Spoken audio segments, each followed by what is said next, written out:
ಇವತ್ತಿನಿಂದ ಆರ್ಥಿಕ ಹೊಸ ವರ್ಷ ಅಂತ ಇದನ್ನ ಕರೆಯಲಾಗುತ್ತೆ.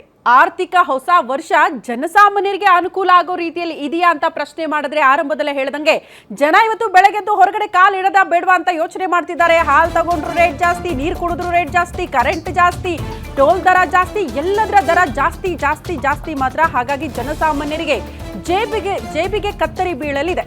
ಏಪ್ರಿಲ್ ಶಾಕ್ ಯಾವುದರ ಮೇಲೆಲ್ಲ ಗೊತ್ತಾ? ನೀರು, ಕರೆಂಟ್, ಟೋಲ್ ಇನ್ನೆಲ್ಲ ಕಾಸ್ಟ್ಲಿ ಆಗಬಹುದು ಅನ್ನೋದು ಜನಸಾಮಾನ್ಯರ ಪ್ರಶ್ನೆ. ಜನಸಾಮಾನ್ಯರ ಜೇಬಿಗೆ ಕತ್ತರಿ ಬೀಳೋದೆಷ್ಟು ಗೊತ್ತಾ? ಇಂದಿನಿಂದ ಯಾವುದರ ಬೆಲೆಯಲ್ಲಿ ಬದಲಾವಣೆ ಆಗ್ತಾ ಇದೆ ಅನ್ನೋದರ ಕುರಿತು ಡೀಟೇಲ್ಸ್ ಅನ್ನ ಗ್ಯಾರಂಟಿ ನ್ಯೂಸ್ ನಿಮ್ಮ ಮುಂದೆ ಇಡ್ತಾ ಇದೆ. ಗ್ಯಾರಂಟಿ ನ್ಯೂಸ್ ನಲ್ಲಿ ದುಬಾರಿ ದುನಿಯಾದ ಕಂಪ್ಲೀಟ್ ಡೀಟೇಲ್ಸ್ ಅನ್ನ ನಿಮ್ಮ ಮುಂದೆ ಇಡ್ತಾ ಇದ್ದೀವಿ. ಬಹುತೇಕರ ಪ್ರಶ್ನೆ ಯಾವುದ್ರೆಲ್ಲ ರೇಟ್ ಜಾಸ್ತಿ ಆಗಿರಬಹುದು ಅಂತ ಪ್ರಶ್ನೆ ಮಾಡ್ತಿದ್ದೀರಿ. ಆ ಕುರಿತ ಡೀಟೇಲ್ಸ್ ಇದು. ದುಬಾರಿ ಇಂದಿನಿಂದ ಎಲ್ಲವೂ ಕೂಡ ದುಬಾರಿ ಆಗ್ತಾ ಇದೆ. ಏಪ್ರಿಲ್ 1 ಬಂತು, ಶುರುವಾಗಲಿದೆ ಕಾಸ್ಟ್ಲಿ ದುನಿಯಾ ಹೊಸ ಆರ್ಥಿಕ ವರ್ಷ. 2026-27ನೇ ಆರ್ಥಿಕ ವರ್ಷ ಏಪ್ರಿಲ್ 1ರಿಂದ ಇಂದಿನಿಂದ ನೀರು, ಕರೆಂಟು, ಟೋಲ್ ದರದಲ್ಲೂ ಕೂಡ ಹೆಚ್ಚಳ ಆಗಿದೆ. ಐಷಾರಾಮಿ ಕಾರುಗಳನ್ನ ಬುಕ್ ಮಾಡ್ತೀರಾ? ರೇಟ್ ಜಾಸ್ತಿ ಇದೆ. ಔಷಧಿಗಳ ಬೆಲೆ ಕೂಡ ಏರಿಕೆ ಆಗಿದೆ.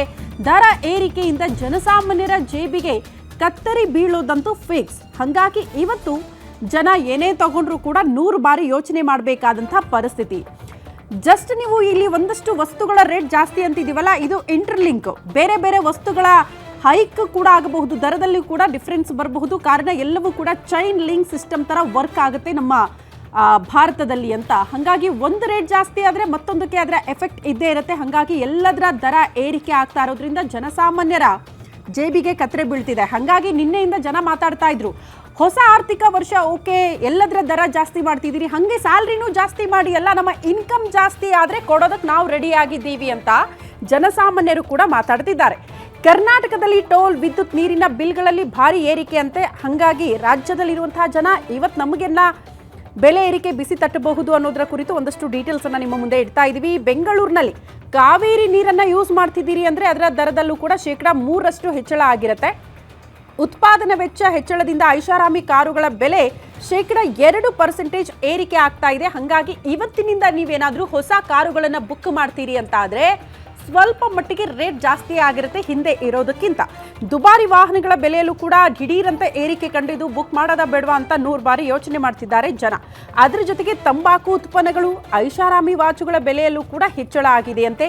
ವಾರ್ಷಿಕ ಫಾಸ್ಟ್ಯಾಗ್ ಬೆಲೆಯಲ್ಲೂ ಕೂಡ 3,000ದಿಂದ 3,075 ರೂಪಾಯಿಗೆ ಅದನ್ನು ಏರಿಕೆ ಮಾಡಿದ್ದಾರಂತೆ. ಹಾಗಾಗಿ ಇನ್ನು ಮುಂದೆ ಫಾಸ್ಟ್ಯಾಗ್ ರೀಚಾರ್ಜ್ ಮಾಡಬೇಕು ಅಂದರೆ 3,000 ಕೊಡ್ತಾ ಇದ್ರಿ, ಬಟ್ ಬದಲಾಗಿ ಇನ್ನು 75 ರೂಪಾಯಿ ಎಕ್ಸ್ಟ್ರಾ ಅದಕ್ಕೆ ಪೇ ಮಾಡಬೇಕಾಗುತ್ತೆ. LPG, CNP, PNG ಸೇರಿ ಗ್ಯಾಸ್ ಬೆಲೆಯಲ್ಲೂ ಕೂಡ ಹೆಚ್ಚಳ ಆಗಿದೆಯಂತೆ. ಸುಂಕ ವಿನಾಯಿತಿ ಹಿಂಪಡೆದ ಕಾರಣ ಕಾಫಿ ತಯಾರಿಕಾ ಯಂತ್ರಗಳ ಬೆಲೆಯಲ್ಲೂ ಕೂಡ ಏರಿಕೆ ಆಗಿದೆ. ಹಾಗಾಗಿ ಕಾಫಿ ಬೆಳೆಗಾರರಿಗೂ ಕೂಡ ಬೆಲೆ ಏರಿಕೆಯ ಬಿಸಿ ತಡ್ತಾ ಇದೆ. ಅದರ ಜೊತೆಗೆ ವಿದೇಶಿ ಆಮದು ಮಧ್ಯ ಇರಬಹುದು, ರಾಸಾಯನಿಕ ಗೊಬ್ಬರಗಳ ರೇಟಲ್ಲೂ ಕೂಡ ಸ್ವಲ್ಪ ಮಟ್ಟಿಗೆ ಹೆಚ್ಚಳ ನೋಡೋದಕ್ಕೆ ಸಿಗ್ತಾ ಇದೆ. ರಾಷ್ಟ್ರೀಯ ಹೆದ್ದಾರಿಗಳ ಟೋಲ್ಗಳಲ್ಲೂ ಕೂಡ ವಾಹನ ಗಾತ್ರ ಆಧರಿಸಿ ಶುಲ್ಕವನ್ನ ಹೆಚ್ಚಳ ಮಾಡಲಾಗಿದೆಯಂತೆ. ಅದ್ರ ಜೊತೆಗೆ ಕಾರ್ಡ್ ಅಥವಾ UPT ಬಳಸಿ ನೀವು ಹೆಚ್ಚು ಬಾರಿ ಹಣ ತೆಗೆದ್ರೆ ತೆರಿಗೆ ಕೂಡ ಕಟ್ಟಬೇಕಾಗುತ್ತೆ ಇನ್ನು ಮುಂದೆ. ಸೊ ತೆರಿಗೆಯನ್ನು ಕೂಡ ಹೆಚ್ಚಳ ಮಾಡಲಾಗಿದೆ ಅನ್ನುವಂಥ ವಿಚಾರ. ಜೊತೆಗೆ ಪ್ಯಾರಾಸಿಟಮಾಲ್ ಈ ರೀತಿ ಬೇರೆ ಬೇರೆ ಔಷಧಿಗಳನ್ನು ಕೊಳ್ಳೋಕ್ಕೆ ಹೋದರೆ, ಟ್ಯಾಬ್ಲೆಟ್ಸ್ ಅನ್ನು ತಗೊಳ್ಳೋಕೆ ಹೋದರೆ ಅದರ ಬೆಲೆಯಲ್ಲೂ ಕೂಡ ಸ್ವಲ್ಪ ಮಟ್ಟಿಗೆ ಏರಿಕೆ ಆಗಿದೆ. ಸರಿಸುಮಾರು 900ಕ್ಕೂ ಹೆಚ್ಚಿನ ಔಷಧಿಗಳ ಬೆಲೆಯಲ್ಲಿ ಹೆಚ್ಚಳ ಆಗಿದೆ ಅಂತ. ಅದ್ರ ಜೊತೆಗೆ 5ಕ್ಕಿಂತ ಹೆಚ್ಚು ಬಾರಿ ನೀವು ATM ಅಲ್ಲಿ ಹಣ ವಿತ್ ಡ್ರಾ ಮಾಡ್ತೀರಿ ಅಂತ ಹೋದರೆ ಅಲ್ಲೂ ಕೂಡ ತೆರಿಗೆ ಕಟ್ಟಬೇಕಾಗುತ್ತೆ ಇನ್ನು ಮುಂದೆ ಅಂತ. ಹಾಗಾಗಿ ಎಷ್ಟು ಸಾರಿ ನೀವು ವಿತ್ ಡ್ರಾ ಮಾಡ್ತಾ ಇದ್ದೀರಿ ತಿಂಗಳಲ್ಲಿ, ದಿನದಲ್ಲಿ, ಅದನ್ನು ಕೂಡ ಕೌಂಟ್ ಮಾಡಬೇಕಾಗುತ್ತೆ.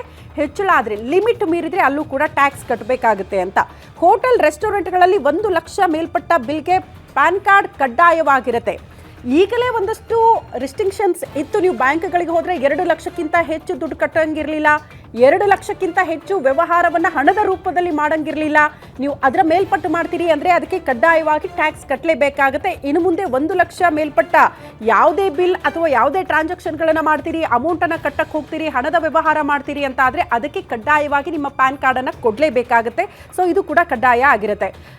ಅದ್ರ ಜೊತೆಗೆ ರೈಲು ಹೊರಡುವ 8 ಗಂಟೆ ಮೊದಲು ಟಿಕೆಟ್ ರದ್ದುಪಡಿಸಿದ್ರೆ ನಿಮಗೆ ರೀಫಂಡ್ ಆಗಲ್ವಂತೆ ಇನ್ನು ಮುಂದೆ. ಯಾರಾದರೂ ಟಿಕೆಟ್ ಬುಕ್ಕಿಂಗ್ ಮಾಡಿ ಅಯ್ಯೋ ಹೋಗೋಕ್ಕಾಗ್ತಾ ಇಲ್ಲ, ಈ ಕ್ಯಾನ್ಸಲ್ ಮಾಡ್ಕೊಳ್ತೀನಿ ಅಂದರೆ ರೀಫಂಡ್ ಆಗುತ್ತಾ ಅಂತ ಯೋಚನೆ ಮಾಡಿದ್ರೆ ಇನ್ನು ಮುಂದೆ ಯಾವುದೇ ರೀಫಂಡ್ ಕೂಡ ನಿಮಗೆ ಟ್ರೈನ್ ವ್ಯವಸ್ಥೆಯಲ್ಲಿ ಇರಲ್ಲ ಅನ್ನುವಂಥ ವಿಚಾರ. 5 ಲಕ್ಷ ಮೇಲ್ಪಟ್ಟ ದ್ವಿಚಕ್ರ ವಾಹನ ಖರೀದಿಗೆ ಪ್ಯಾನ್ ಅನ್ನು ಕಡ್ಡಾಯಗೊಳಿಸಲಾಗಿದೆ ಅಂತೆ. ಸೊ ನೀವು ಟೂ ವೀಲರ್ ದ್ವಿಚಕ್ರ ವಾಹನಗಳು ಕೂಡ ಈಗ 5 ಲಕ್ಷ ಮೇಲ್ಪಟ್ಟ ಐಷಾರಾಮಿ ವೆಹಿಕಲ್ಸ್ ಇದ್ರೆ ಅದಕ್ಕೆ ಪ್ಯಾನ್ ಕಾರ್ಡ್ ಅನ್ನ ಕೂಡ ಕಡ್ಡಾಯವಾಗಿ ಕೊಡಲೇಬೇಕಾಗುತ್ತೆ.